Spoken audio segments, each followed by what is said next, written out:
आजच्या या पत्रकार परिषदेमध्ये स्वागत करतो.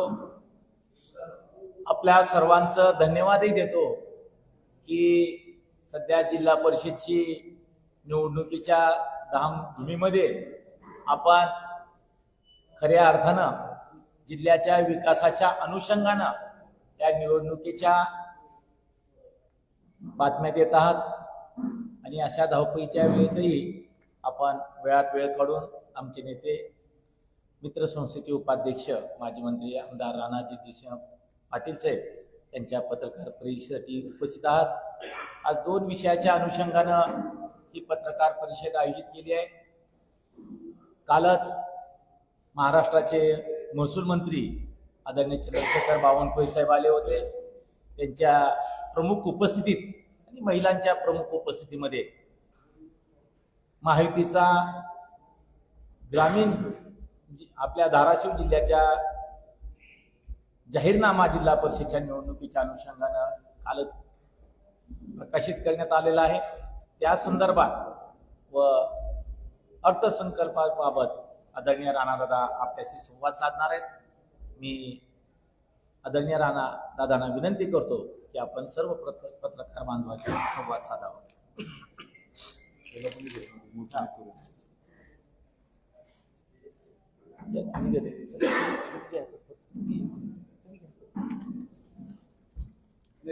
पुढे भाषण करून घेतल्यानंतर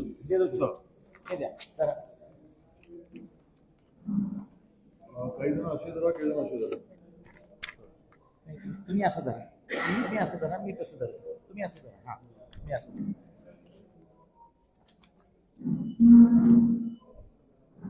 जमलं. थँक्यू. हे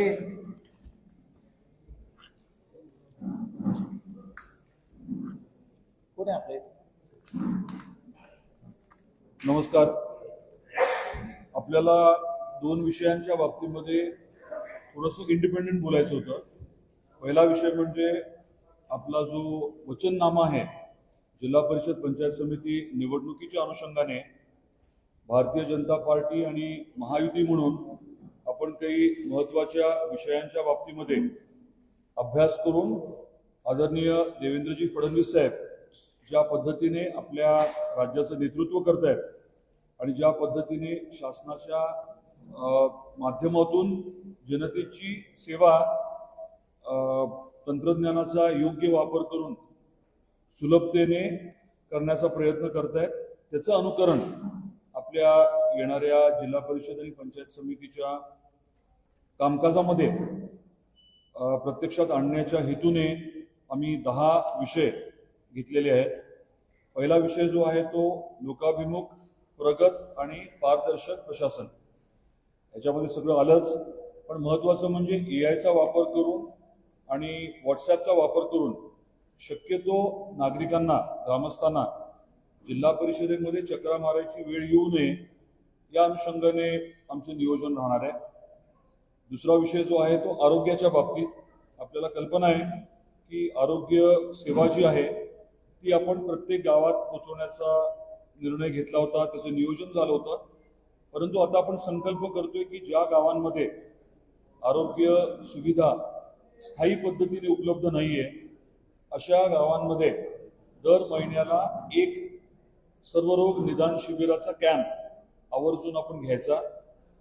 त्याच्यानंतर पर्यटन विकासाच्या बाबतीत आपल्या ग्रामीण पर्यटनाचा विषय अजून चांगल्या पद्धतीने हाताळत आपण निर्णय घेतोय की या माध्यमातून जे ऐतिहासिक, धार्मिक आणि निसर्गरम्य आपल्या जिल्ह्यातले ठिकाण आहेत त्याचा विकास करायचा, जेणेकरून तिथे स्थानिकांना रोजगाराची संधी उपलब्ध होईल, स्थानिकांना उद्योग व्यवसाय करता येतील आणि आपल्या अर्थकारणाला अजून चालना मिळेल.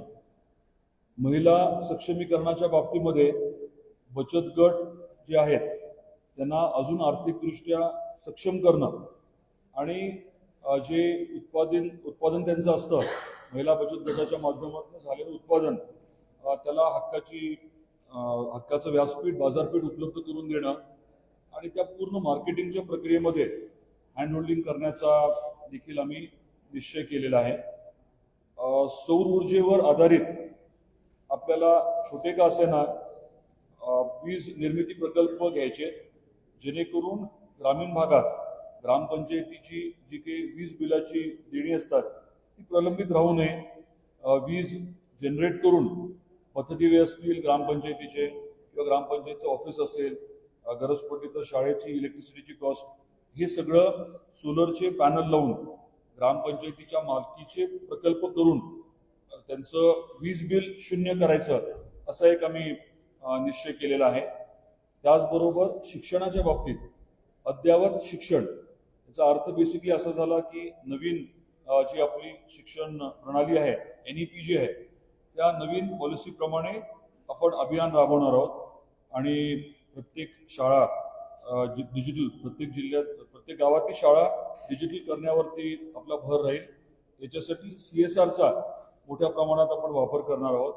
सोलर आणि विंडचे मोठे प्रकल्प आपल्या जिल्ह्यात आहेत आणि त्या कंपन्यांच्या माध्यमातून CSR घेऊन आपली जी काही शिक्षणाशी संबंधित जी यंत्रणा आहे ती बळकट आणि अद्ययावत करायचं आपण ठरवलंय. रोजगाराची संधी, आता आपल्याला माहिती आहे की प्रचंड प्रमाणामध्ये आपल्या राज्यामध्ये गुंतवणूक होतीये, तर त्या गुंतवणुकीच्या बरोबर रोजगाराची संधी उपलब्ध झाली आहे. परंतु त्यासाठी प्रशिक्षित आपल्याला लोकांची गरज आहे. योग्य प्रशिक्षण देण्यावरती आपण भर द्यायचं ठरवलंय आणि नवीन उद्योग MIDCच्या माध्यमातून आणत असताना जिल्हा परिषद देखील ग्रामीण भागात उद्योग आणण्यासाठी आवर्जून प्रयत्न करणार आहे. पुढचा विषय आहे तो शेळीपालनाचा.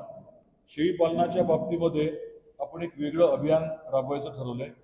शेळीपालनातून आर्थिक क्रांती आपण म्हणतोय. उस्मानाबादी शेळी आणि ह्या नवीन प्रकल्पाच्या माध्यमातून खास करून आर्थिक दुर्बल जे आहेत त्यांना समृद्ध करण्याची योजना आहे. एंड टू एंड म्हणजे फॉरवर्ड आणि बॅकवर्ड लिंकेज करून बऱ्याच दिवसापासून आपल्या मनामध्ये जे प्रकल्प आहेत ते आता कार्यान्वित करायचं आम्ही ठरवलंय.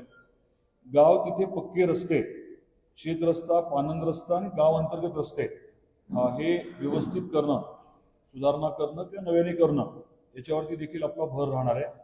आणि शेवटचा महत्त्वाचा मुद्दा म्हणजे पाणी पुरवठा योजना. आपल्याला कल्पना आहे की आपल्या जिल्ह्यात आणि देशात अनेक गावांमध्ये योजनाचं काम अपूर्ण आहे वेगवेगळ्या कारणामुळे.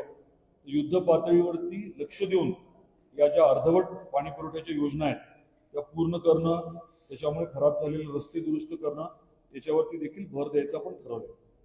तर आपल्या प्रेस कॉन्फरन्सचा पहिला मुद्दा हा आहे की महायुती वचननामाच्या माध्यमातून या 10 मुद्द्यांच्या बाबतीत आपल्या धाराशिव जिल्ह्यातील ग्रामीण भागातल्या जनतेला शब्द देते की पुढचे 5 वर्ष याच्यावरती फोकस करून, जसं आम्ही नगर परिषदला ठरवलंय 100 दिवसाचा प्रोग्राम आदरणीय देवेंद्रजीने जे आपल्या राज्यस्तरावरती केलंय ते आपल्या जिल्ह्याच्या स्तरावरती देखील त्याचं अनुकरण करायचं आणि प्रशासन जे आहे ते पारदर्शक करायचं. लोकांना काय चाललंय हे व्यवस्थित आपल्या मोबाईलवरती कळावं, याची आम्ही आवर्जून सोय करणार आहे. कुठले रस्तेची कामं घेतली गेली आहेत, कुठली विकास कामं हातात घेतली आहेत, मग त्याच्या दर्जाच्या बाबतीत काही अडचण असेल तर लोकांना त्याची तक्रार करता येईल, त्याची दुरुस्ती करता येऊ शकेल. असं पारदर्शक प्रशासन राबवण्याच्या बाबतीतला आमचा निर्णय आहे आणि जनतेला आम्हाला या बाबतीमध्ये आपल्या माध्यमातून शब्द द्यायचा आहे की येणारी जिल्हा परिषद पंचायत समितीची निवडणूक आणि ही प्रक्रिया झाल्यानंतर आम्ही हे सर्व आवर्जून आपल्या समोर एक एक गोष्ट करू आणि दाखवू. हे मला आपल्यापर्यंत पोहोचवायचं आहे. ते प्रश्न असतील तर जरूर आपण विचारावे या विषयावरती. आणि मग त्याच्यानंतर दुसरा एक मुद्दा आहे, माझी विनंती आहे की दोन्ही विषय हे आपण इंडिपेंडेंटली घ्यावे, कारण दोन्ही विषय अतिशय महत्त्वाचे आहेत. वेळेच्या अभावे मी काल काही प्रेस घेऊ शकलो नव्हतो, त्यामुळे आज मी हे मांडतो.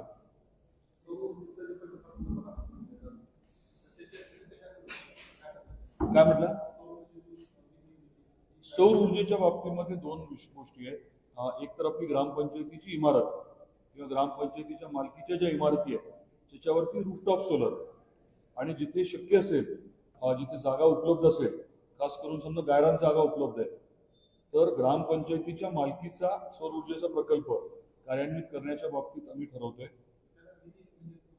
त्याला बऱ्यापैकी पैसे जे आहेत ते कर्ज स्वरूपामध्ये कमी व्याज दरावरती मिळतात. शासनाच्या योजना आहेत आणि आपण काही प्रमाणामध्ये त्यांना अनुदान उपलब्ध करून देणार आहोत. म्हणजे जसं आपण सोलर पंपच्या बाबतीत करतो. सोलर पंपची योजना कशी आहे की स्वतःचे समजा 25,000 रुपये, पंपची कॉस्ट किती असते, मे बी 3 लाख असेल.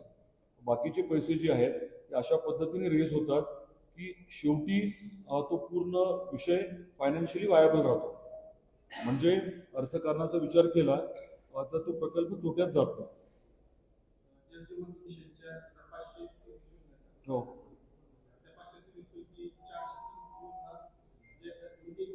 बरोबर.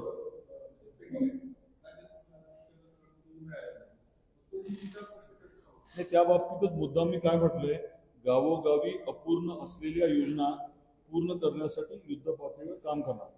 बेसिकली आम्ही या बाबतीमध्ये मुख्यमंत्री महोदयांना बोललेलो आहोत.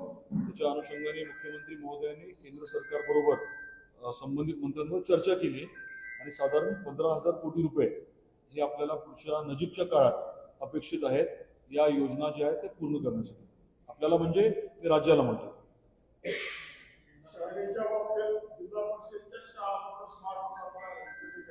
आपण सध्या जिल्हा परिषदच्या शाळांचं बोलतोय. त्याच्यामध्ये CSRचा वापर करून, खास करून आपल्याकडे ज्या विंडमिल आणि सोलरचे आहेत प्रोजेक्ट आहेत त्या कंपन्यांकडनं CSR उपलब्ध करून घेऊन ही योजना आपण राबवायचं ठरवलं.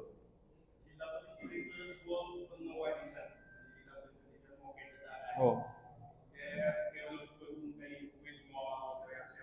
उमेद मॉनच्या बाबतीत तर आपलं स्पष्ट आहे की तुळजापूरला जिल्हा परिषदेची जागा आहे त्या जागेवरती आपण भव्य असं उमेद मॉल करणार आहोत. आणि अशा ठिकाणी जिथे लोकांचा वावर आहे, येणारे भाविक येता जाता ज्या रस्त्यावरती आहे अशा ठिकाणी करणार आपण. शक्यतो कार पार्किंग किंवा मेन रोडवरती ते नियोजितच आहे. आपलं उत्पन्न वाढीसाठी कसं आहे, कळंब असेल, तुळजापूर असेल असे ठिकाणी प्रचंड जागा उपलब्ध आहे. त्याचे BOT प्रपोजल्स हे आपण आधी केले होते, आता ऍक्च्युली कार्यान्वित करू.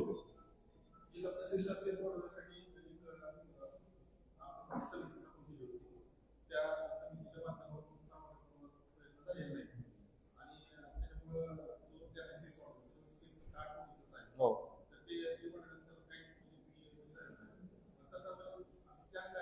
नाही, मी एक विषय सांगितला आपल्याला की जी जागा आपल्याकडे उपलब्ध आहे, म्हणजे आता तुळजापूर शहरामध्ये पण जिल्हा परिषदच्या मालकीची जागा उपलब्ध आहे, किंवा कळंबमध्ये बघितलं, तुळजापूरमध्ये बघितलं तर जिथे आपल्या पंचायत समितीचं कार्यालय आहे त्याला लागून भरपूर जागा उपलब्ध आहे.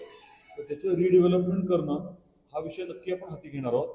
आणि संबंधित मंत्री महोदय जयकुमारजी गोरे यांच्याबरोबर याविषयी चर्चा आधी झालेली आहे. येणाऱ्या कालावधीमध्ये आपण तो विषय निश्चित हातावरती घेऊ आणि आपल्या जिल्ह्यामध्ये पायलट प्रोजेक्ट म्हणून तरी किमान आपण सुरुवात करू.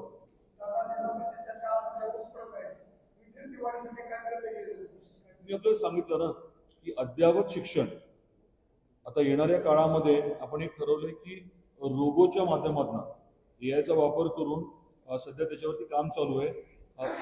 शिक्षक जसा असतो तसा रोबो असेल आणि एखादा अटेंडंट असेल. म्हणजे रोबोला तुम्ही प्रत्यक्षात एखादा क्लास झाला की प्रश्न विचारू शकाल, म्हणजे विद्यार्थी प्रश्न विचारू शकतील आणि रोबो त्या प्रश्नाच्या अनुषंगाने उत्तर देईल. तर आपण त्याचं ट्रायल पुढच्या प्रॉब्ली महिन्याभरामध्ये घेण्याचं ठरवलंय. त्याच्यावरती काम करणाऱ्या कंपनीने एक बेसिक ट्रायल दिलंय. त्याच्यामध्ये मी काही सुधारणा सुचवल्यात. त्या एकदा झाल्या की मग प्रत्यक्षात एक पायलट प्रोजेक्ट छोटा योग्य आहे का नाही आपण बघू. योग्य वाटलं तर मग पुढे नेता येईल. जिल्हा परिषदच्या शाळेमध्ये मध्यंतरी CBE चालू केलं होतं, परंतु बाहेरच्या संस्थेकडून दबाव आल्यानंतर बंद पडली. मी आपल्याला NEPचा विषय सांगितला. जी नवीन आपली एज्युकेशन पॉलिसी आहे त्याचा आपण योग्य जिथे जे अभिप्रेत आहे NEP मध्ये त्याचं ते आपण आपल्या जिल्ह्यामध्ये आपल्या शाळांमध्ये आणणार आहे. आणि अद्ययावत मी शब्द का वापरला, कारण टेक्नॉलॉजी जी आहे ती टेक्नॉलॉजी आता खूप उपलब्ध आहे. प्रगत आपल्याकडे तंत्रज्ञान उपलब्ध आहे. त्याचा वापर आपण आपल्या इथे करू. फार खर्चिक नाहीये. हा थोडासा भाऊ होतो खर्चिक आहे म्हणून, पण तसं काही नाहीये. आम्ही त्या बाबतीमध्ये योग्य ते काम ऑलरेडी केलंय. त्याचं म्हणजे काय कार्यान्वित करायचं म्हटलं तर एक पायलट करू. आधी पायलट करून मग पुढे जाऊ.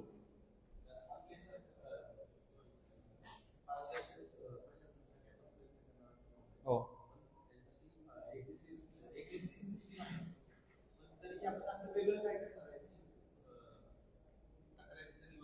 नाही, अपेक्षित काय आहे आता तुम्हाला उदाहरण देतो. वेगवेगळे सॉफ्टवेअर आपण वापरतोय, तंत्रज्ञानाचा वापर आपण करतोय, परंतु पारदर्शकता म्हणावी तेवढी अजून नाहीये. आता एक उदाहरण तुम्हाला सांगतो मी. रस्त्यावरती खड्डा, आपण इंग्रजीमध्ये पॉटहोल म्हणतो. तर पॉटहोलच्या बाबतीमध्ये एक सॉफ्टवेअर तयार केले पीडब्ल्यूडीने. म्हणजे आपल्याला पीडब्ल्यूडीच्या कुठल्याही रस्त्यावरती महाराष्ट्रात कुठेही जर खड्डा दिसला तर तुम्ही तिथे थांबून जर फोटो काढला आणि त्या ॲपवरती टाकला तर खरं तर त्याच्यावरती ऍक्शन होणं अपेक्षित आहे. पण अडचण अशी आहे की लोकांना माहितीच नाही असं सॉफ्टवेअर आहे. आणि पीडब्ल्यूडी वाल्यांना दाखवा म्हटलं तर ते सुरू करायचा प्रयत्न करतात पण सुरू होत नाही. तर हे आपल्याला बदलायचं आहे. अनेक गोष्टी उपलब्ध आहेत, परंतु लोकांना त्याचं ज्ञान नसल्यामुळे त्याच्यामध्ये हालचाल जास्त होत नाही. तसंच असणार आहे. म्हणजे प्रशासनाची, समजा मी एखादा तिथे अधिकारी कर्मचारी आहे, ते आपण नाही मी काय म्हणतोय, नाही आपण ते इफेक्टिव्ह करणार. लोक अशा विषयाकडे कधी गांभीर्याने बघतील जेव्हा तुम्ही तक्रार केल्यावरती काहीतरी उपयोग होत असेल तर. म्हणजे तुम्ही माझी तक्रार केली आणि प्रशासनाने माझ्यावरती कारवाई केली, तुम्हाला त्याची मदत झाली, तुम्ही 10 लोकांना सांगणार ना. मग तुम्हाला मदत झाली म्हणून अजून बाकीचे लोक पण त्याचा वापर करतील असं अपेक्षित आहे.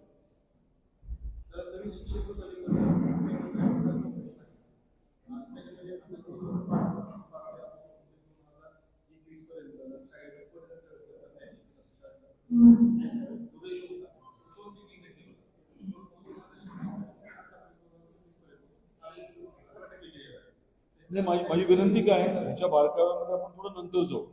मी आपल्याला ब्रॉडली सांगितलं, धोरणात्मक काय करणार आहे ते सांगितलं, पण त्याचे बारकावे आपण नंतर गेलेलं जास्त बरं त्याच्यामध्ये. आता मलाही लगेच ऑफहँड तुम्हाला नाही सांगता येणार, पण परत म्हणजे महिन्याभरानंतर आपण जाऊ डिटेलमध्ये.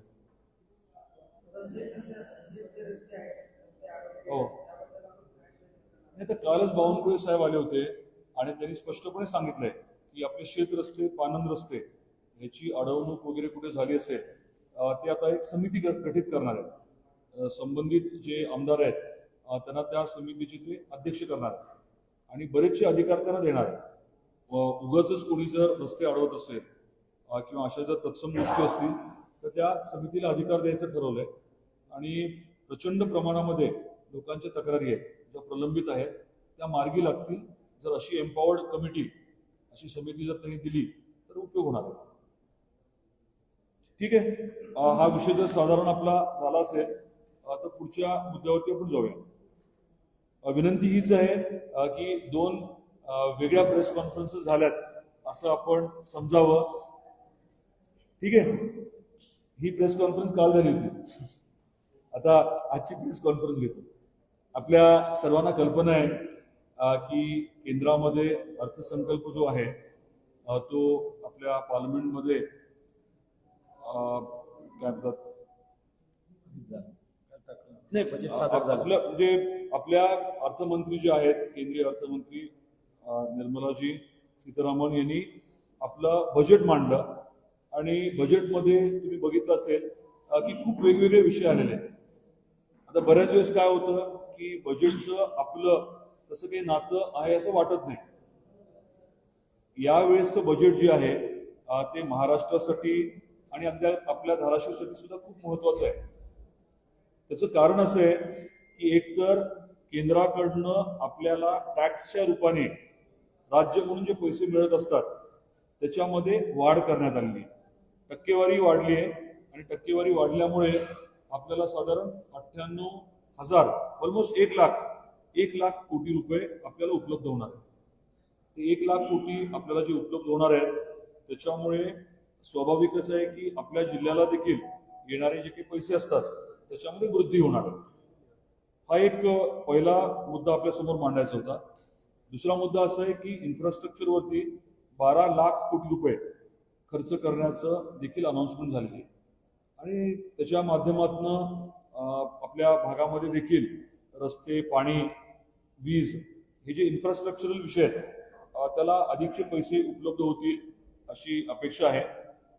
बाकी वेगवेगळे विषय जे सांगितले त्याचा थेट फरक आपल्याला पडणार आहे. आता महिलांचं हॉस्टेल, वसतिगृह हे प्रत्येक जिल्ह्यामध्ये करायचं ठरलंय. त्याची फायनल प्रिंट आपल्याला येणार आहे. म्हणजे स्वाभाविकपणे आपल्या जिल्ह्यात देखील महिलांचं, मुलींचं हॉस्टेल जे आहे हे चांगलं येणाऱ्या काळात होईल. त्याच पद्धतीने SHE नावाचा एक विषय घेतलाय. म्हणजे बचत गटाचे जे वेगवेगळे महिला काम करतात, एंटरप्रेन्योर्स जे आहेत, तर त्यांना जसं महाराष्ट्रात उमेद मॉल हा कॉन्सेप्ट होता, उमेद मॉलच्याच धर्तीवर प्रत्येक जिल्ह्यामध्ये महिला बचत गटाच्या अनुषंगाने एक वेगळा मॉल करायचं ठरलंय. त्याचा आपल्याला फायदा काय होणार, तर आपला उमेद मॉल जिल्ह्याचा, राज्यातल्या योजनेचा हा होतोय तुळजापूरला. आणि केंद्र सरकारची जी योजना आहे SHE नावाची जी योजना आहे, त्या योजनेच्या माध्यमातून आपल्याला धाराशिवला एक वेगळा मॉल मिळणार आहे. म्हणजे एकच्या ठिकाणी 2 मॉल आपल्याला आपल्या जिल्ह्यामध्ये मिळणार आहेत. महिला बचत गट जे काही उत्पादन करतात ते विकण्याच्या अनुषंगाने एक अतिशय महत्वाचं व्यासपीठ आणि बाजारपेठ आपल्याला त्यामुळे उपलब्ध होणार आहे. तर याच्या व्यतिरिक्त बजेटमध्ये जे मुद्दे मांडले गेलेत त्याचा थेट आपल्याला फायदा कसा होणार आहे हे मला आपल्यासमोर नमूद करायचं होतं. त्यातला एक विषय असा आहे की नळदुर्गला आपला जो किल्ला आहे, आपला किल्ला आणि त्या परिसरामध्ये आपण एक निर्णय घेतला होता की पर्यटनावरती आधारित आपण विद्यापीठ करायचं ठरवलं होतं. 500 एकरवरती विद्यापीठ करायचं. आणि या बाबतीमध्ये मुंबईत गेल्या महिन्यात आपण बैठक घेतली होती. बैठकीला खंदारे नावाचे आपले प्रधान सचिव आहेत, ते पर्यटन विभागाचे आहेत आणि पुरातत्व विभागाचे, सांस्कृतिक कार्य विभागाचे देखील काही संबंधित अधिकारी त्या बैठकीला होते.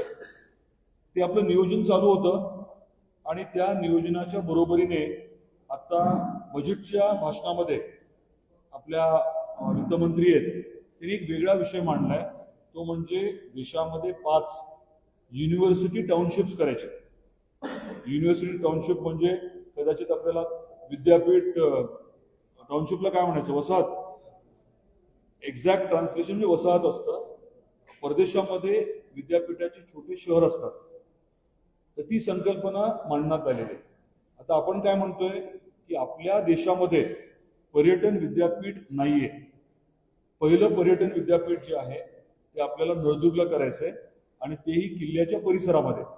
म्हणजे जिथे पर्यटन, लाईव्ह पर्यटन आहे, म्हणजे आपण बघू शकतो पर्यटन, तिथे पर्यटक येतात, तिथे इतिहास समोर दिसतो, तिथे निसर्ग आहे, अशा ठिकाणी आपण जे आधी नियोजन केलं होतं ते आता या युनिव्हर्सिटी टाउनशिपच्या कॉन्सेप्टमध्ये आपण पुढे जायचं ठरवलं. संबंधित जे सचिव आहेत त्यांच्याशी चर्चा झाली आहे आणि आपला प्राथमिक अहवाल सेंट्रल टुरिझम युनिव्हर्सिटी टाउनशिप असा आपण अहवाल जो आहे तो आता हाती घेतलेला आहे. हे तुमच्यासमोर सांगण्याचं कारण काय की जे आपण नियोजित केलं होतं त्यातला एक महत्वाचा अंग आपल्याला पुढे नेता येतोय या बजेटमध्ये सांगितलेल्या योजनांच्यामुळे. आणि आपलं नीती आयोगाची मदत घेऊन हा प्रकल्प जो आहे तो निश्चितपणे आपल्याला पुढे नेता येईल. त्याचं नियोजन आपण करणार आहोत. हे आपल्या माध्यमातून जनतेपर्यंत मांडायचं होतं आपण युनिव्हर्सिटी टाउनशिपचा विषय.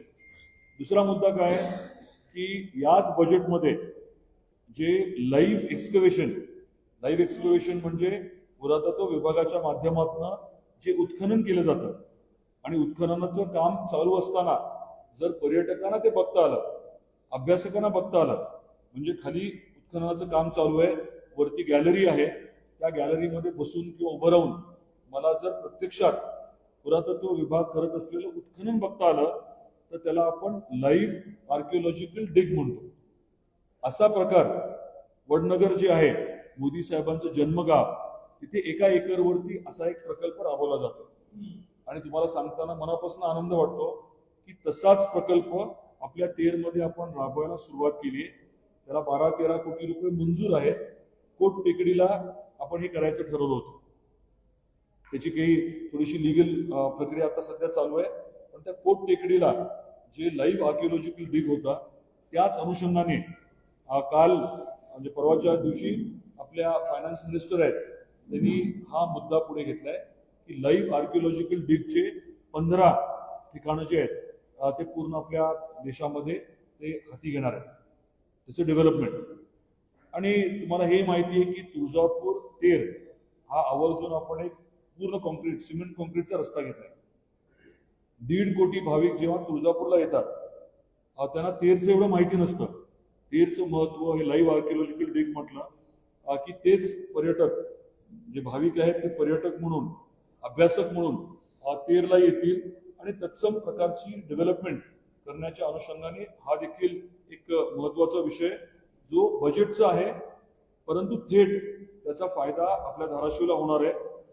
कारण त्या प्रकल्पावरती आपलं काम ऑलरेडी सुरू होतं, हे देखील मला आपल्याला सांगायचं होतं. तसेच अजून 2 मुद्दे आहेत आपल्या भागाशी संबंधित. त्यातला उस्मानाबादी शेळीचा विषय जे मी आधीच्या हा मुद्दा तुम्हाला मांडला. तर या बजेटमध्ये आपण उस्मानाबादी शेळीचं ब्रीडिंग म्हणजे त्याचं पालन काय ब्रीडिंगला काय म्हणायचं, वंशावळ नाही, ब्रीडिंग म्हणजे नाही नाही नाही शेळी पालन म्हणजे काय असतं, एकदा ते काही महिन्याची शेळी जी आहे ती मी तुमच्याकडे देऊ शकतो पाळा म्हणून. पण हे ब्रीडिंग आणि रेअरिंग असं 2 गोष्टी असतात. आता ब्रीडिंग आणि रेअरिंग दोन्हीसाठी आता आपल्या बजेटमध्ये वेगळी प्रोव्हिजन द्यायचं ठरलंय. प्रजनन आणि पालन. तर याच्या बाबतीमध्ये आपल्याला केंद्र सरकारच्या या बजेटच्या माध्यमातून एक वेगळी आर्थिक मदत मिळणार आहे, कॅपिटल इन्सेंटिव्ह मिळणार आहे. आणि त्याच्याच बरोबरीने जो पशुवैद्यकीय दवाखाना आहे आणि पशुवैद्यकीय शिक्षणाच्या बाबतीमध्ये देखील त्यांनी आता संधी जी आहे ती ओपन केलेली आहे. तर उस्मानाबादी शेळी हा मुद्दा जो अनेक दिवसांपासून आपल्याला एका अर्थाने पुढे न्यायचा होता, परंतु म्हणाव्या तशा योजना नव्हत्या. तर आता आपल्याला या बाबतीमध्ये मोठ्या प्रमाणामध्ये योजना उपलब्ध होणार आहे. अजून एक मुद्दा मांडण्यासारखा आहे तो म्हणजे टेम्पल टाउनचा. जिथे मंदिर आहेत, जिथे मोठ्या प्रमाणात भाविक येतात, अशा टेम्पल टाउनचं मंदिर असलेल्या शहराचा सर्वांगीण विकास करण्याची योजना देखील या बजेटमध्ये घेतली. त्यामुळे तुळजापूरला आपण जे काही आता 2000 कोटीची कामं करतोय त्यात जर काही चुकून काही राहिलं असलं तर या केंद्र सरकारच्या योजनेचा जोड मिळणार. मी वारंवार हे सांगतोय की आता आपलं फोकस जो आहे 3 विषयावरती आहे आपला जिल्हा म्हणून. एक म्हणजे शाश्वत पाणी, अधिकचं पाणी कसं मिळेल आणि पाणी मिळाल्यामुळे बागायती क्षेत्र कसं वाढेल, शेतीचं उत्पन्न कसं वाढेल, हा एक भाग. दुसरा भाग म्हणजे आपल्याकडे उद्योग आणणं. मग ते कदाचित कृषी मालावरती प्रक्रिया करणारे उद्योग असतील किंवा इतर उद्योग असतील, टेक्निकल टेक्सटाईल आहे, MSME आहे किंवा आपला फटाका उद्योग आहे, त्याच्यामध्ये प्रगती करणं. आणि तिसरा मुद्दा म्हणजे पर्यटन. मग ते धार्मिक असेल, ऐतिहासिक असेल किंवा निसर्गरम्य ठिकाणच्या इथलं पर्यटन, आपलं रामलिंगचं अभयारण्य आहे, असे वेगवेगळे विषय जे आहेत त्यातनं आपल्या जिल्ह्यातल्या लोकांचं उत्पन्न वाढवणं. मग तुम्ही त्याला दरडोई उत्पन्न म्हणा किंवा गरीबातल्या गरीब कुटुंबाला आता महिन्याला जे पैसे मिळतात त्याच्यामध्ये लक्षणीय वाढ करणं, या हेतूने हे सर्व प्रकल्प आपण कार्यान्वित करण्याचा प्रयत्न करतोय. आणि सरकार केंद्रातलं राज्यातलं आपलं असल्यामुळे आपल्याला चांगल्या पद्धतीने यश मिळते, हे देखील आपल्या समोर मला नम्रपणे नमूद करायचं. आताच्या मुद्द्यांवरती काही प्रश्न असतील तर कृपया आपण विचारावे.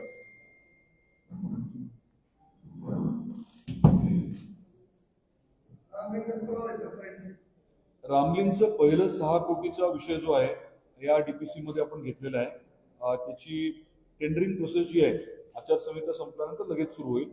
666 असे 18 कोटीचे आपण 3 टप्प्यात 18 कोटी उपलब्ध करून देतो.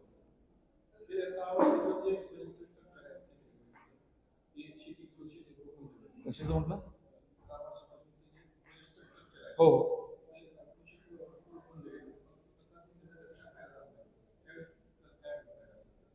नाही शासकीय योजना ज्या आहेत म्हणजे अगदी शेतकऱ्यांना मिळणारं अनुदान, महिन्याला मिळणारं सन्मान योजनेमधून मिळणारं अनुदान असेल किंवा वेगवेगळ्या माध्यमातून जे तुम्हाला पीक विमा मिळतो, पीक विम्याचे पैसे नुकसान झाल्यानं नुकसान भरपाई मिळते किंवा एखादं नैसर्गिक आपत्तीनंतर अनुदान मिळतं किंवा रेट स्टेबिलाइज करण्यासाठी जो फरक असतो किमतीमध्ये तो जे दिला जातो ही मदत तर आपल्याला मिळतेच.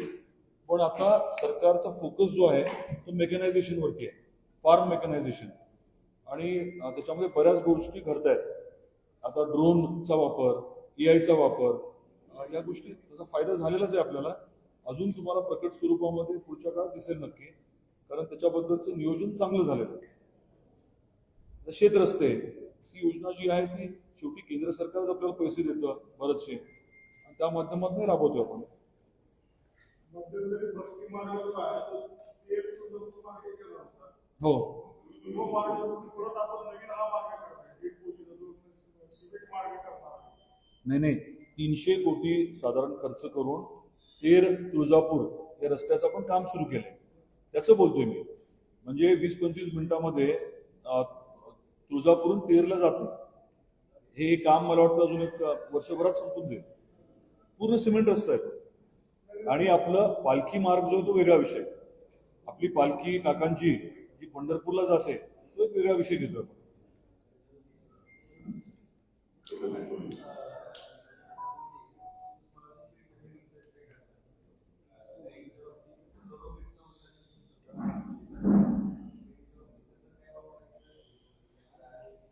आता शेळीचं कसं आहे, आम्ही खूप त्याच्यावरती काम केलंय, काही गोष्टी आमच्या मनामध्ये स्पष्ट आहेत.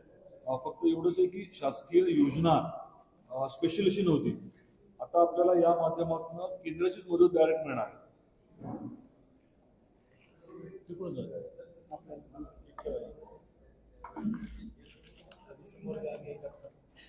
मला ते फायनल पॉईंट नाही सांगता येणार. तुम्ही नंतर एक्सप्लेन करा, तज्ञांबरोबर बसू आपण.